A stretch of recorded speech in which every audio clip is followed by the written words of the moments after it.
వ్యక్తులు ప్రజలు సామాన్యులు అనే తేడా లేకుండా ఎక్కడైతే ఆక్రమణలకు గురైనవి ఉన్నాయో అన్ని కూడా కూల్చివేస్తున్నటువంటి పరిస్థితులు. ఉదాహరణకు ఇప్పుడు మనం చూస్తా ఉన్నాం హీరో నాగార్జునకు సంబంధించినటువంటి ఎన్ కన్వెన్షన్ కూల్చివేస్తున్న దృశ్యాలు. పూర్తి డీటెయిల్స్ ఏంటి? పవన్, బ్రేకులు లేని బుల్డోజర్ గా హైడ్రా దూసుకుపోతుంది.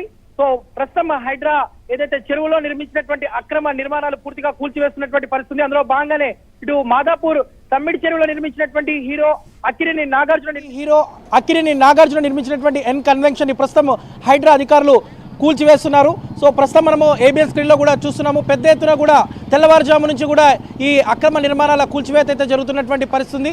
సో మనము చూస్తున్నాం ఏదైతే గత 2-3 రోజుల నుంచి కూడా పెద్ద ఎత్తున కూడా ఇటు హైడ్రాకు ఫిర్యాదులు వెల్లువెత్తుతున్నాయి.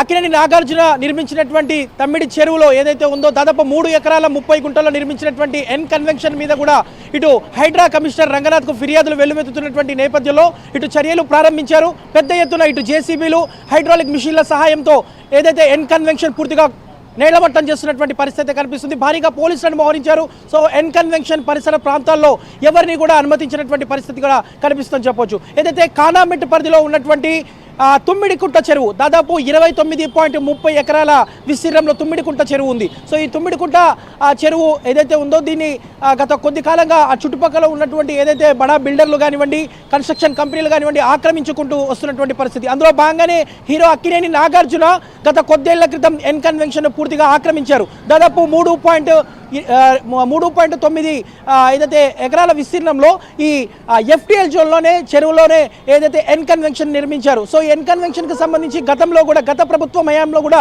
పెద్ద ఎత్తున ఫిర్యాదులు వచ్చాయి. సో ఫిర్యాదులు వచ్చిన తర్వాత కొంతకాలం హడావుడి చేసినప్పటికీ కూడా గత బీఆర్ఎస్ ప్రభుత్వం దాన్ని పూర్తిగా పక్కన పెట్టేసింది. ప్రస్తుతం హైడ్రా రంగంలోకి దిగిన తర్వాత హైడ్రా కమిషనర్ రంగనాథ్కు పెద్ద ఎత్తున ఫిర్యాదులు వెల్లువెత్తుతున్నటువంటి నేపథ్యంలో ఏదైతే ఈ కూల్చివేతల మీద ప్రత్యేకంగా ఫోకస్ పెట్టారు. అందులో భాగంగానే ఇటు గండిపేటలో ఉన్నటువంటి రిసార్ట్లు, ఫామ్ హౌస్లు, దాంతోపాటు ఏదైతే ఉన్నటువంటి విల్లాలు వీటన్నిటిని కూడా పెద్ద ఎత్తున కూల్చివేతలు చేస్తున్నటువంటి పరిస్థితి. సో ఈ నేపథ్యంలో హీరో అక్కినేని నాగార్జున నిర్మించినటువంటి ఏదైతే ఈ విలాసవంతమైనటువంటి N convention, so Hyderabad Hitech సిటీకి మధ్యలో ఉన్నటువంటి ఎంతో విలువైనటువంటి చెరువును ఆక్రమించి నిర్మించినటువంటి ఈ ఏదైతే ఈ చెరువు పూర్తిగా చెరువులో నిర్మించినటువంటి ఈ కట్టడాన్ని కూల్చివేస్తున్నటువంటి పరిస్థితి. సో దీని మీద 3.29 ఎకరాల విస్తీర్ణంలో ఎఫ్టీఎల్లో